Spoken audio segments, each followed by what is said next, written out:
Welcome. We want to welcome you and thank you for taking this time to share your expertise as we're all learning together how to work smarter, not harder. And if you have some thoughts and ideas and experiences of how you've learned to weave together care team and PBIS team work, we'd love to hear your thoughts, ideas, and experiences. So thank you. Please introduce yourselves. Hi, I'm Diane Ruff, and I'm the assistant principal here at Minerva Elementary. I've been in this role 12 years, 27 years in education. I started off as a teacher back in the day and then became the assistant principal, like I said, a few years ago. We brought two buildings together, which is really what prompted our whole PBIS and RTI journey.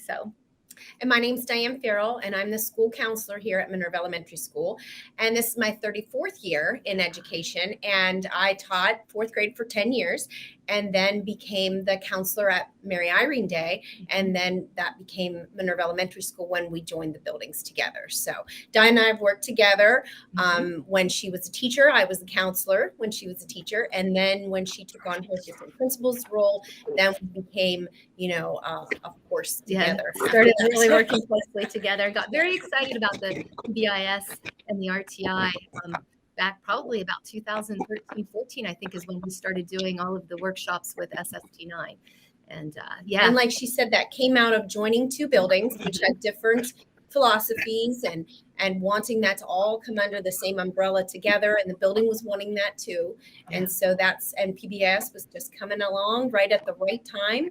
And so that's what prompted the beginnings. Would you be able to just expand a little bit more, Diane, on how does your care team operate either within or even outside of the PBIS work that you've been doing? Well, we're very lucky here at Minerva. We are a medium-sized school. So we have about 2,500 kids in our district. So we decided to come together as a care team district-wide. So we meet once a month, and the administrators from each of the buildings come, the family support specialists come. We have some community members that do come. One of our pastors in the area come, and then all the school counselors. So we come together once a month. And the reason we use that model is because we feel in a district our size, first of all, it's feasible to do that. But also when one child is struggling, maybe his brothers, his sisters who are in different grades, different buildings are struggling, and then we can come together to help support the family as a united team. And so we did that several years ago. We brought that model together, and it has really been very beneficial. Now, taking that to the PBIS level is when we started our PBIS, we decided to do it in teams. So we came together as a big building-wide team because we had two separate buildings coming together, and from that became the large PBIS. It was come one, come all. So we had the first was probably 30 people strong. Yeah. And then from that, the large PBIS team, we chose PBIS coaches. So at each grade level is a coach. Now, how this ties into care team is that I am at the district-wide care team, but then I am also the building PBIS behavior coach. But my role is more of a facilitator of all of the coaches. And that is really important to our whole philosophy around PBIS. And Diane will talk more about the RTI component to that because of the multi-tier system of approach. We do RTI, PBIS, and care team are one fluid thing to us. They are three different teams, but together we are constantly looking at those students and how each one of those roles are important to them. So at the PBIS, which is me, and Diane attends every single meeting because that's also that fluidness back and forth. The coaches will come to that meeting. We meet the third Wednesday of every month. So the first Friday of every month is care team. Second Wednesday of every month is RTI. And the third is PBIS. And that is every single month. Right. So when the PBIS coaches come together, Diane will talk more about the data because she's the head person on that. We go over the data, but there's two different types of data. There's the building-wide data, and then there is the individual data. So any student in Tier 2 PBIS who's on a current plan or a current individual system, that data is reported weekly by the teachers, and the coaches all monitor that to me so that I can keep monitoring it. Then I bring that data to those meetings so that we can go over those behavior plans, make sure that everything's still working and that what the building is looking like. This then, if there's significant children that stand out that are struggling, we all know there's underlying causes to those. It's just not the behavior in the classroom. What else might be happening? That child will be referred to care team, where then I would take that information to care team and then present it at the district wide to see if there's a sister or brother or family that's having similar situations, similar problems, and then how can we address those underlying causes that may be causing this behavior. So that's how we kind of tie this all together. And then immediate needs. We've been very blessed to have a family support specialist housed right here in our building. So, and she's also a part of the care team, but she is right here. So when we come up with immediate needs, Diane or myself, we're able to reach out to her and she can take care of, the food and clothing, all of those basic needs that a lot of times students need before they can even learn. So that's just another arm that's just like always within arm's reach. She's always just right there, ready to go with whatever needs we might have. And before having her, that was difficult because we started our PBIS before we had a family support specialist, and Mrs. Farrell was trying to do so much more, and so now we have that other piece of the puzzle that can step up and help us with those needs, those physical needs that children need to learn.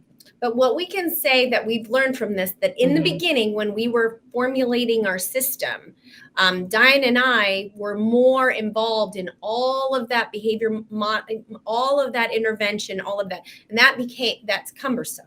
And being an assistant principal, being a counselor, you do have other duties. So our advice from what we've learned is that you need to empower the teachers. So by choosing out of that huge PBIS team in the beginning, a coach at each grade level that came forward and said, I want to be the PBIS representative. I want to be the RTI representative. Then we trained them. We sent them to trainings. We've got them. This is a big plug for SST9 and training and in-person training. We sent them to fantastic trainings so that they understood how to be those boots on the ground. In the TBTs, they were there when a teacher is frustrated over a student to look at it in a different light. So that coach's piece, academic or behavior or the two together, is so important. And then that's what happens first before the issues are then brought to Diane or I whenever they can't be addressed at the first level. Yeah. So another way or how we really integrate this is we are fortunate to be a big building in a sense that we can have a coach at every grade level. We have 6 classrooms at every grade level. So that provides an opportunity for our teachers to take on a leadership role. So we have our PBIS coaches, but then we also have our RTI coaches. And so at every grade level, when they meet for their TBT twice a week, we've got a PBIS and an RTI coach. And as they're sitting and discussing the things they need to, we want the PBIS coach and the RTI coach to be alert to if there's issues, then what can they do? They're that teacher support because they're a colleague. I can help you with this. They meet on the side and provide that support. We've also trained them to kind of dig deeper because when a child is struggling, why are they struggling? Is it behavior or is it truly academic? And so our coaches recognize and help our teachers to realize, Susie's working so hard. Like that's all she does all day. She works so hard, but yet she still is not reading very good. Well, that's academic. That's RTI. We need to provide interventions. But we have, Janie over here who can't stay in her seat for a hot second and is going to the bathroom 25 times a day. And she is also failing. But that's more behavior. Let's correct the behavior first, then to see if the academics come along. So we're asking our coaches to dig deeper with the teachers. Then they will bring it to us.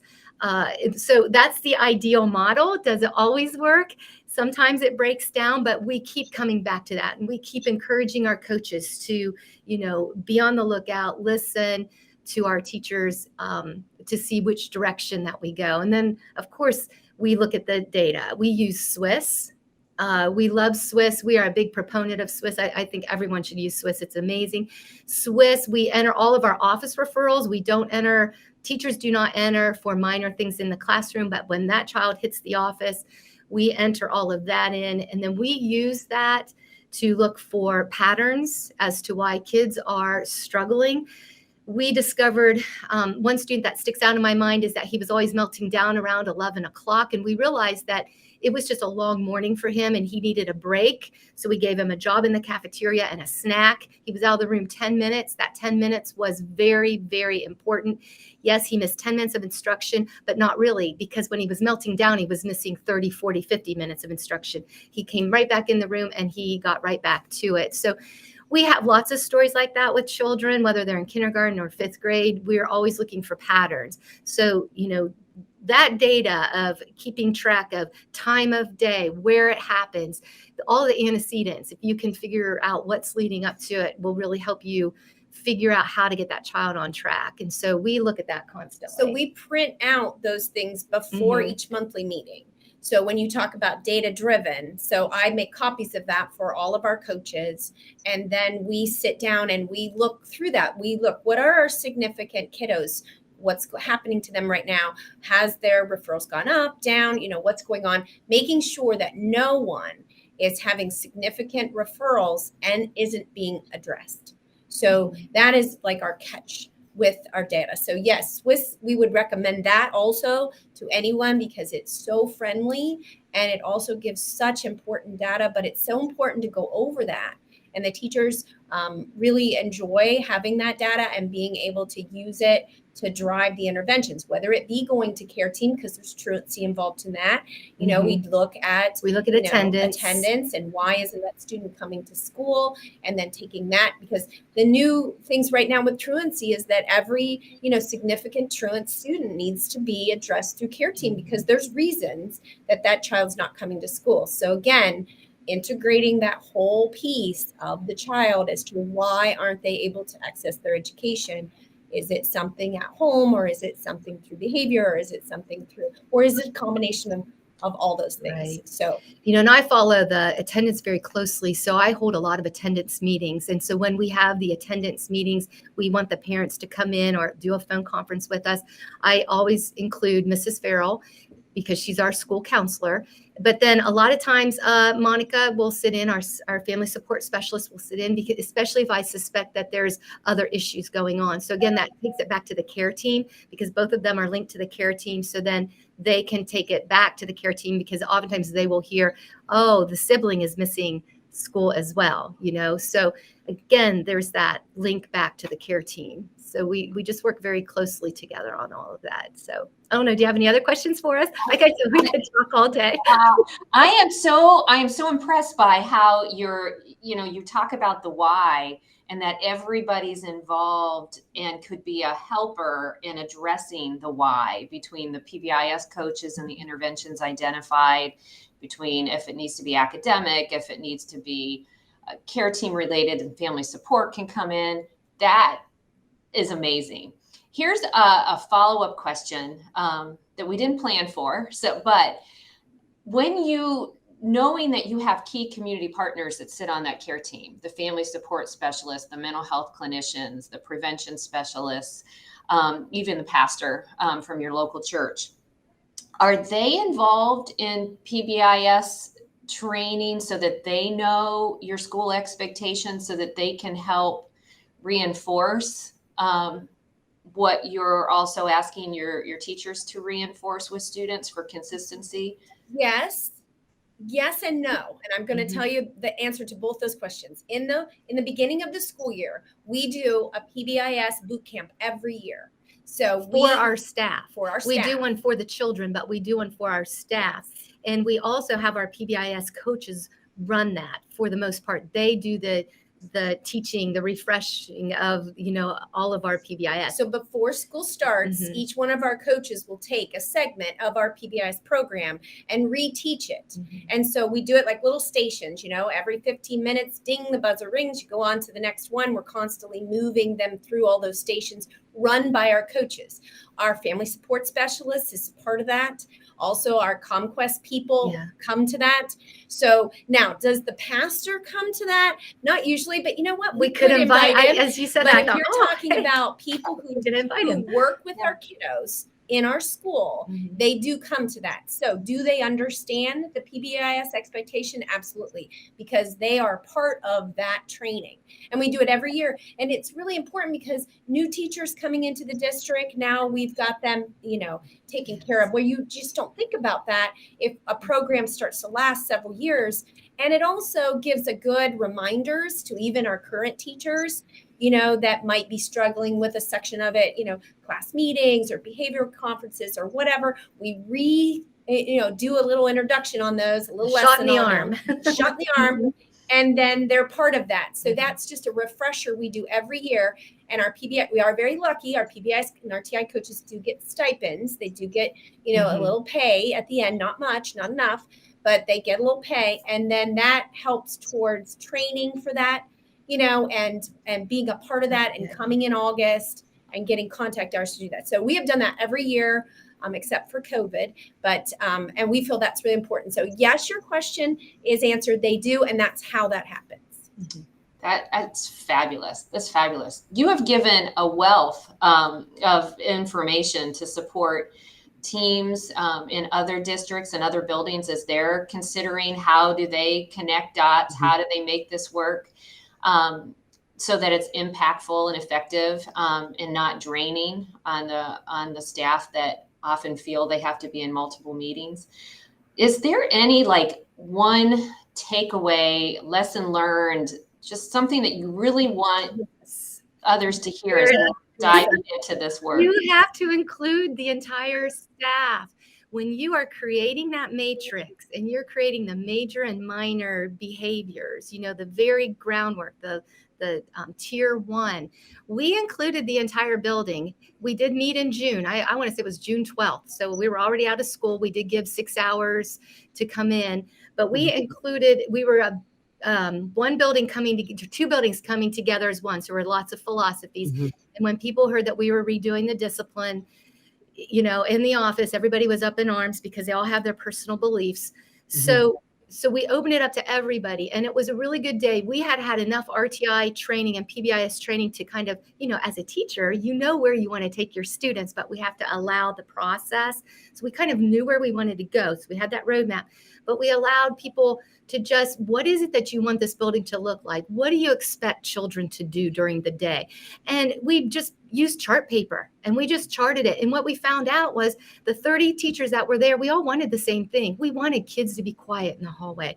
We wanted orderly kids in the cafeteria. And, now we left the classroom alone for the most part because teachers, we give tips and teachers know how to manage their classroom. And, so for the most part, that was left alone. But what does the building look like? What can we do as a building? And so that went a long way in getting buy-in. And then from that, like Diane said, then we got the coaches, and our coaches are totally bought in. So that helps, And how that's continuing to happen is, so right now, as many years as we're into it, we're looking to tweak one of our things right now. So we have a poor choice system, and in the lower grades, it's 3 poor choices before you lose your stamp. But in the older grades, it gets less, and it's 1 by 5th grade. So there has been brought to us about changing that system. Okay, well, if you want everyone to buy into that, you need to have everyone's answer to that, because they're passionate about this. It's true. So what we did, our PBIS coaches brought forward the idea of change, but we're inviting the building to decide the change. So anyone who comes in August, we've already set the date, and then we're all going to invite them out for a little time at the brewery afterwards, just a camaraderie together.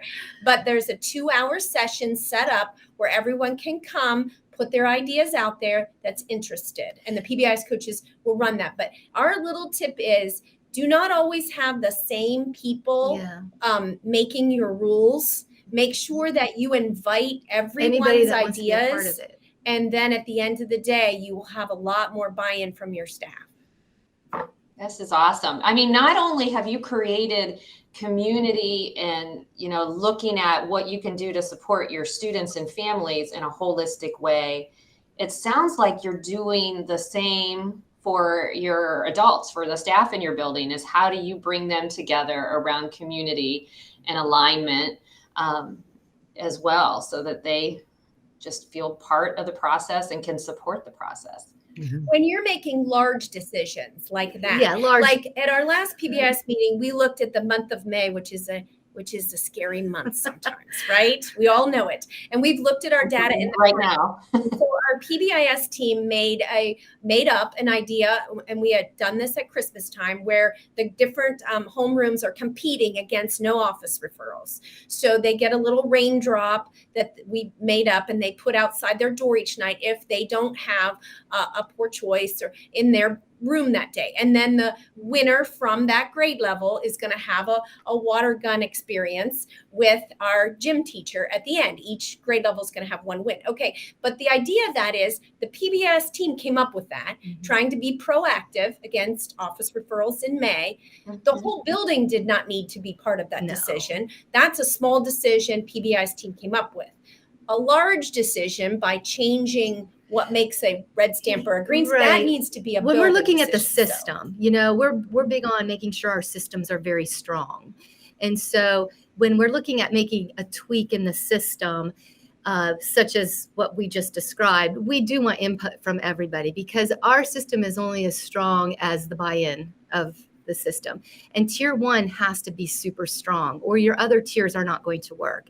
So, you know, and that's what we've learned is if you've got a super strong tier 1 system and the majority of the kids are doing what they're supposed to be doing, we have, you know, probably just 5% of our building even in a tier 2 situation, and less than that in the tier 3. And yeah, I love Swiss prints out the pyramid, you know, and at the very tip top, it's red, which means, and we're all green. I wish my reading could look like this, but you know, and again, it shows. And when we look at our data, we have the same few repeat offenders. The majority of our students are we never see them down here at all. They are following the tier 1 to a T. It's just the few. And we do have kiddos that we have on behavior plans. We have probably 2 that I can think of right now that even the behavior plan doesn't really seem to be doing all that much, you know. And we just talked about the student again this week. What more can we do? So we constantly have to go back and try again.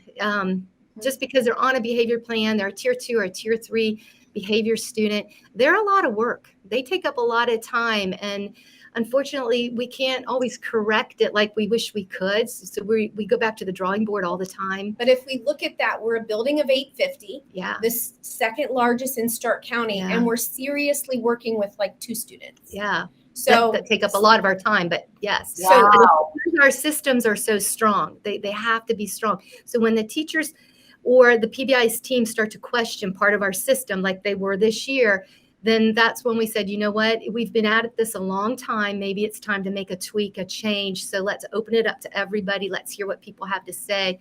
Let's see if there's something we can make better. And so that's what we're going to do in August. What you've shared is so powerful, that you literally shared that even post-pandemic, when there was anticipation that you would see a significant rise in the number of students needing tier 2 and tier 3, that at your tier 2 level, you have approximately 5% of your students and a smaller portion in tier 3, which means when you have those students like you described that need that additional finding out the why, the behavior plans, really finding out the why, you actually can have the time to focus on them. Mm-hmm. Because you have set up such a system that there aren't droves of students coming into your tier 2 and tier 3. Wow.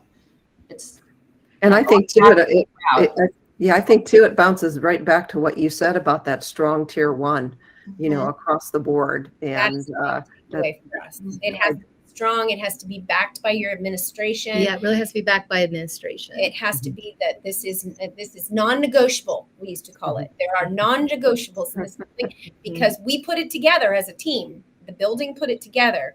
So everybody, these are our non-negotiables. I think it's absolutely outstanding. Just